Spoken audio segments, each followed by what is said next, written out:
A reading from the Holy Gospel according to Matthew. At that time, Jesus withdrew to the region of Tyre and Sidon, and behold, a Canaanite woman of that district came out and called out, "Have pity on me, Lord, Son of David. My daughter is tormented by a demon." But Jesus did not say a word in answer to her. Jesus' disciples came and asked him, "Send her away, for she keeps calling out after us."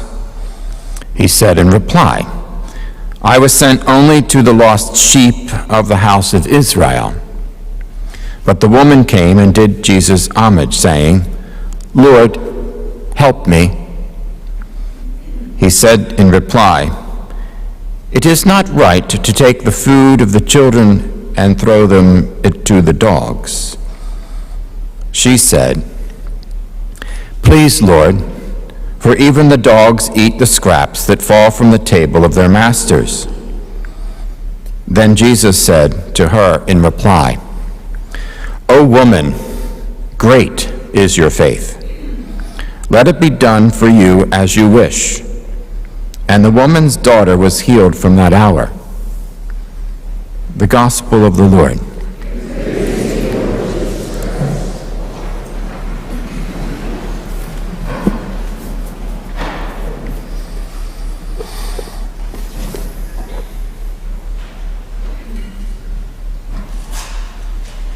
My brothers and sisters in Christ, as we contemplate the Scriptures today and in the Gospel, this encounter for the Canaanite woman and Jesus, we have to recall that the story right before this is where Jesus is being challenged by the Pharisees and is being annoyed. So he leaves the district, the area of the Jews. So literally, he's going into territory that is for the Gentiles, and or for the Jews would call for the Goy, those who are not Jewish, those who are not chosen. So Jesus is leaving his territory, and the woman is coming out of her territory. Simultaneously, they're going toward each other.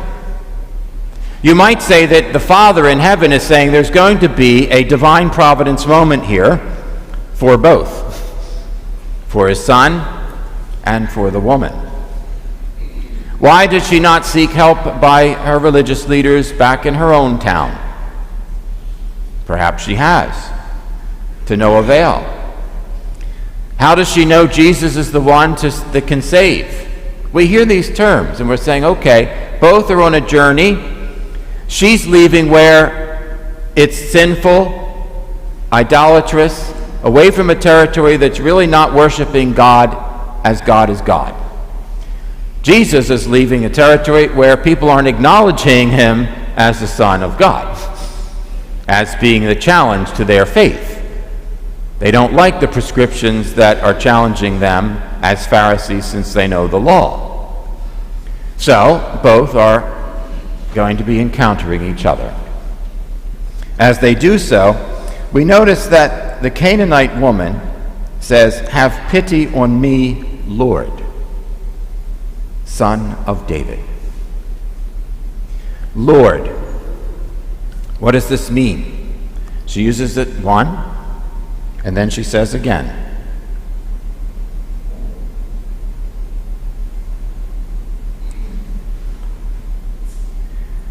But the woman came and did him homage, saying, "Lord, help me."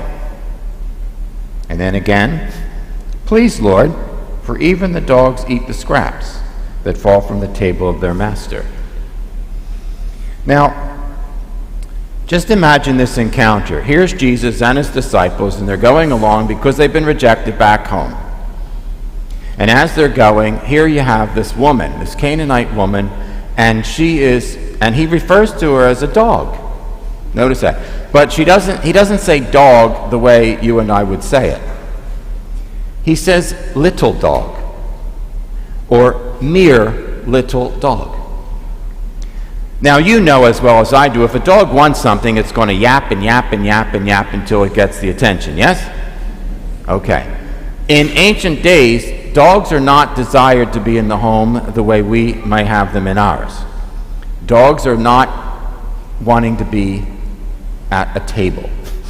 Okay, so this is a very unusual phraseology to be mentioned. So in this, we also saying, okay, the woman is being referred to as a little dog, but first she comes out and says, Lord, Son of David, my daughter is in distress. She's possessed. Help me. He does not respond. He's silent and just keeps walking. Now, have you ever heard of such a thing? Perhaps you were ignoring someone that came to you for some help, and you gave them the silent treatment. Here's a person who is a Canaanite woman. She's not supposed to talk to a Jew, let alone a man, in public. Yet again, here it is. So both of them are going against the tradition of the day. She's speaking to someone she should not speak to. She and her people would not have a thing to do with a Jew. And same vice versa. And then eventually, it's the disciples that bother Jesus enough. It says, look, just give her what she wants. In other words, yap, yap, yap, yap, yap. Give her what she wants. What is this encounter saying? Give her what she desires. She called you Lord. She's already recognized that this is the Savior, the Christ. She already has that in her heart in the first encounter. And then in the conversation yet again, she says, after Jesus is talking to his disciples, I'm only here for the lost sheep of Israel. Well, who are the lost sheep of Israel? Well, the Jewish people who aren't paying attention. Okay. But who are technically the lost sheep? Anyone who is condemned to the sin of Adam. All mankind is made by God, is it not? Yes. So this is the inclusion of this, saying it's not just those who are Jewish, but also the Goy. We're going to the Gentiles. That's why St. Paul's message to the Romans today is critically important. He's saying, look, I'm going to celebrate the fact that the people that I'm coming from, they're not all listening, but you are. I'm going to make them jealous because you, Gentiles, are paying attention, believe, and and understand and put into practice what you're supposed to do as a showing of loving of God. Awesome. Well, in this gospel, Jesus is saying, hey, this is what I'm about. But that's going to press her a little more. And notice her words. Notice her words. She is permitting herself to be diminished. Did you notice this? She didn't say, how dare you call me a dog? She didn't say that. She said, yep, okay, I'm a dog, but even dogs eat the scraps from their master's table. In other words, if you want to treat me that way, I still want to be in your house. I don't mind if you minimize me. I just want to be in your place, in your home. And then it's not just a scrap or a crumb. I think, how is it? Yeah. In the Greek, it's not scraps. It's literally, it pulls off of the term dog, because in English it's not saying it either. It's little dog and little scrap. No, little crumb. Little crumb. The minutest little piece. That's all she's asking for. This is quite dramatic when we hear it this way. The minutest piece I want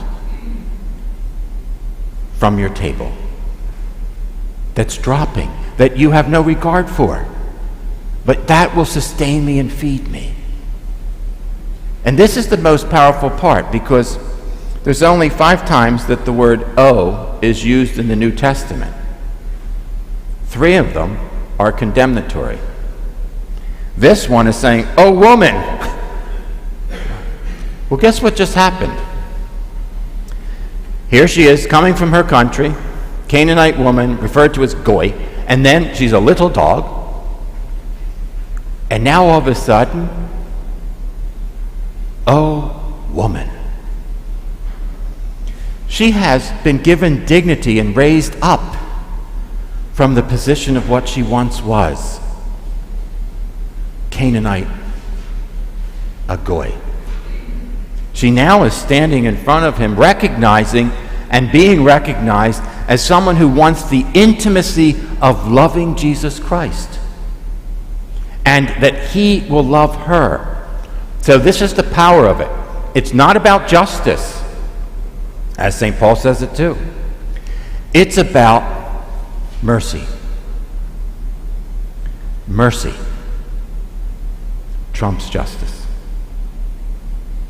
You and I are being given an opportunity to recognize in this story that we too can be like the Canaanite woman. The one who's experienced and maybe not believed all personal things about God. But also that if we do, we might be like the Jewish people that Jesus has just left because they're not listening to everything he asked. Maybe some of us fit that category. But no matter what, God is going to be present for both. And he's going to extend something we call mercy. Because in Jesus, she, a woman, recognizes that Jesus is Lord. How do we know this? Her encounter is, yappity, yappity, yipe, yipe, yipe, listen to me, O Son of David, Lord, Son of David, help me. This scene is repeated, so it's in the gospel passage, we're not hearing the whole story as it would be, because Son of David, Lord, Son of David, help me, help me, help me, help me, help me, help my daughter, help me. Isn't it getting annoying? Yeah, it is. Well, picture that for quite a while. They're still walking, and Jesus keeps walking.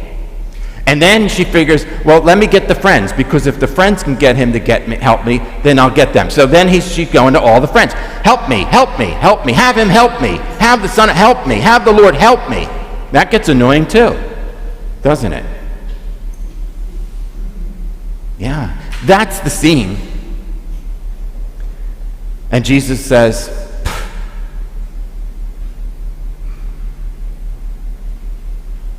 I am not here to save, but anyone who is the lost sheep of Israel. She changes her approach.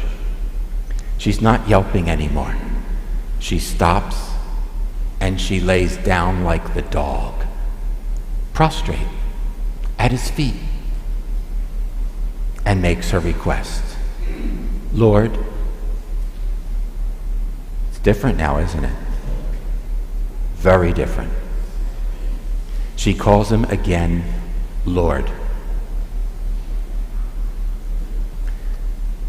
O woman. My brothers and sisters, those who are married, you know the story.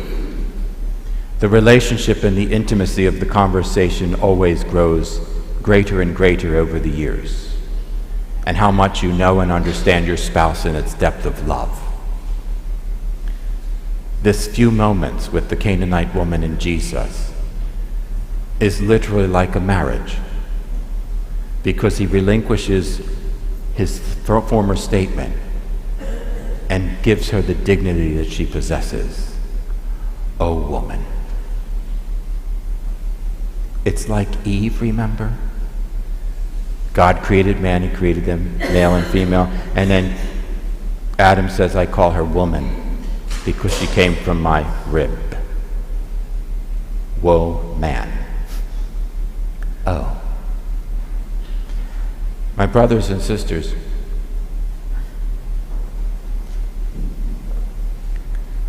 the Canaanite woman accepted her place, knew herself, and knew who she needed to go to. She did not argue with saying, but you called me something. No, she accepted being called this like a mere little dog. She twisted the story, she knew better, and said, even the dogs eat the scraps from the master's table. I consider myself a dog. And then Jesus raises her dignity up. O woman. It's beautiful. Chills.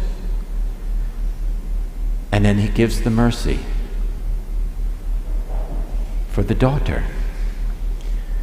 The power of this story is that it's not just Jesus encountering the Canaanite woman and the Canaanite woman encountering Jesus, but literally the Canaanite woman and her daughter, who's not present, encountering the power of God in Jesus Christ. It's two benefit from one. You and I, my brothers and sisters, have the duty, the responsibility of allowing others to be invited into the community of our humanity, into the embrace of the mercy of God. Don't dismiss people. Encourage them in. We're all in a different place in our life, aren't we? Different ages, different experiences. But God created each one of us to be loved. And sometimes you and I will feel like we're not being answered, just like that Canaanite woman. And if we listen and persist in requesting, the mercy of God will endure forever. And it will come true. We receive this day the mercy of God in the blessed sacrament, Jesus the Christ.